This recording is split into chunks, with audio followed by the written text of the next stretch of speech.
नमस्कार मित्रांनो, welcome to MPSC point. मित्रांनो, महाराष्ट्रामध्ये STI कसे बनतात आणि STI बनल्यानंतर आपल्या जॉबचा टायमिंग काय असतो, एका वीकमध्ये आपले किती वर्किंग डेज असतात, यासारखी माहिती आपण या व्हिडिओमध्ये बघणार आहोत. चला तर आजच्या व्हिडिओला सुरुवात करूया.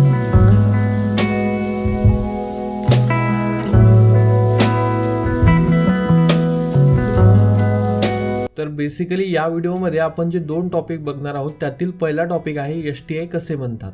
बघा, आता STI बनण्यापूर्वी STI म्हणजे नेमकं काय आहे ते तुम्ही जाणून घ्या. सो STI म्हणजे स्टेट टॅक्स इन्स्पेक्टर. अगोदर याचा full form sales tax inspector असा होता, परंतु आता स्टेट टॅक्स इन्स्पेक्टर असा फुल फॉर्म केलेला आहे.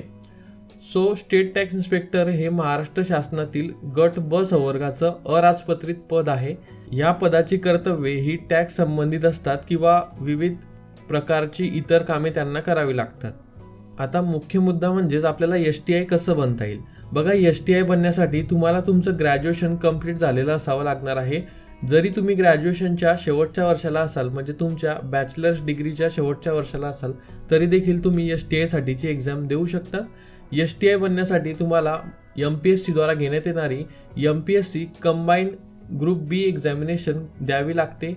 ही एक्झामिनेशन प्रिलिम्स आणि मेन्स या दोन स्टेजेसमध्ये कंप्लीट होत असते. प्रिलिम्स म्हणजे पूर्व परीक्षा दिनानंतर कट ऑफ लागत असतात आणि कट ऑफमध्ये जर तुम्ही बसलात तर तुम्ही मेन्स परीक्षा देऊ शकतात. मित्रांनो, प्रिलिम्सला तुम्हाला इतिहास, भूगोल, अर्थव्यवस्था, चालू घडामोडी, राज्यशास्त्र, सामान्य विज्ञान, अंकगणित आणि बुद्धिमापन चाचणी या सर्व विषयांवरती प्रश्न विचारले जातात आणि एकूण 100 प्रश्न तुम्हाला विचारले जातात आणि 100 गुणांचा तुमचा पेपर होत असतो. तुम्ही स्क्रीनवरती देखील बघू शकतात. त्यानंतर प्रिलिम्समध्ये जर तुम्हाला कट ऑफपेक्षा जास्त मार्क्स मिळाले तर तुम्ही मेन्स देऊ शकतात. मेन्स दिल्यानंतर तुमचं डायरेक्टली सिलेक्शन होत असतं. जर तुम्ही मेरिटमध्ये मार्क्स तुमचे आले किंवा जेवढ्या जागा असतील त्या जागांपैकी तुमचे मार्क्स असले तर तुम्हाला डायरेक्टली STI ही पोस्ट मिळत असते. यासाठी कुठलाही इंटरव्ह्यू किंवा फिजिकल वगैरे नसतं. तर मेन्समध्ये तुमचे 2 पेपर होतात. प्रत्येक पेपर 200 गुणांचा होणार आहे आणि पेपर 1 मध्ये तुम्हाला मराठी आणि इंग्रजी असे 2 विषय असतात.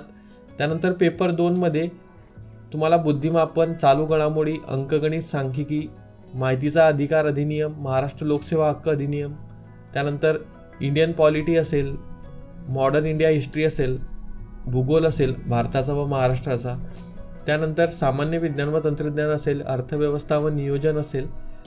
तर यासारखे विषय तुम्हाला मेन्सला असणार आहेत. सो तुम्हाला मेन्ससाठी या विषयांचा देखील अभ्यास करावा लागणार आहे. तर प्रिलिम्स पास झाल्यानंतर, मेन्स पास झाल्यानंतर तुम्हाला डायरेक्टली STI पोस्ट मिळत असते. तसेच जर तुम्ही टॅक्स असिस्टंट बनला असाल MPSC ग्रुप सीतून, तर टॅक्स असिस्टंटचं प्रमोशन देखील STI या पदाला होत असतं. म्हणजेच या 2 प्रकारे तुम्ही STI बनू शकता. जर तुम्हाला STI या पदाविषयी संपूर्ण माहिती असलेला व्हिडिओ बघायचा असेल तर वर आय बटनावरती लिंक देत आहे, तुम्ही क्लिक करून बघू शकतात. आणि मित्रांनो, स्पेसिफिकली STIची सॅलरी जर तुम्हाला बघायची असेल तर मी त्याविषयी देखील व्हिडिओ क्रिएट केलेला आहे. त्याची देखील लिंक मी आय बटनावर देऊन देत आहे, तसेच डिस्क्रिप्शनमध्ये देखील देऊन देईल, तिथून जाऊन तुम्ही बघू शकता. आता आपल्या व्हिडिओचा दुसरा पार्ट तो म्हणजेच की STIचा जॉब टायमिंग काय असतो आणि वीकमध्ये त्यांना किती दिवस वर्किंग त्यांचे असतात. मित्रांनो, STI हे गट बचं पद आहे आणि अराजपत्रित पद असल्यामुळे या पदाचा टायमिंग सकाळी 10 वाजेपासून ते संध्याकाळी 6 वाजेपर्यंतचा आहे. यामध्ये तुम्हाला विविध स्वरूपाची कामे करावी लागतात. एक गोष्ट लक्षात घेण्यासारखी म्हणजे STIला एका वीकमध्ये फक्त 5च दिवस वर्किंग डेज असतात. जसं की तुम्हाला माहीत आहे, एका वीकमध्ये एकूण 7 दिवस असतात. तर STI या पदासाठी शनिवार आणि रविवार त्यांना सुट्टी असते. त्या दिवशी त्यांना कुठल्याही प्रकारचं काम करावं लागत नाही. म्हणजे सोमवार, मंगळवार, बुधवार, गुरुवार आणि शुक्रवार असे 5च दिवस ते त्यांचं काम करतात. जेव्हा तुम्ही हा व्हिडिओ बघत आहात तेव्हाची ही माहिती आहे की STIला एका वीकमध्ये एकूण 5 दिवस वर्किंग त्यांचे असतात. त्यांना किती दिवस वर्किंग असायला पाहिजे, त्यांना किती दिवस वर्किंग नसायला पाहिजे, हे सर्व डिपेंड करतं की गव्हर्नमेंटचा त्यावरती काय रोल आहे. गव्हर्नमेंटच्या रूलनुसार किंवा GRनुसार हे दिवस कमी जास्त होऊ शकतात. पण तुम्ही आता जेव्हा व्हिडिओ बघत आहात तेव्हा हे दिवस एवढे मी सांगत आहे तेवढेच असतात.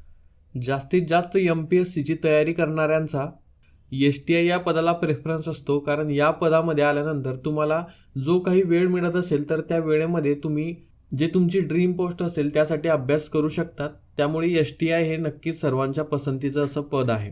तर मित्रांनो, आय होप की तुम्हाला सर्व माहिती जी मी सांगितली ती व्यवस्थित प्रकारे कळालेली असेल. तुम्हाला जर हा व्हिडिओ आवडला असेल, ही माहिती आवडली असेल, तर तुम्ही या व्हिडिओला लाईक करू शकतात. आणि जर तुम्ही अजूनही MPSC पॉईंट या चॅनलला सबस्क्राईब केले नसेल तर सबस्क्राईब करून घ्या. आपण लवकरच 1,00,000 सबस्क्रायबर क्रॉस करणार आहोत. आजच्या व्हिडिओसाठी एवढेच. भेटूया पुढच्या व्हिडिओमध्ये. Thank you for watching.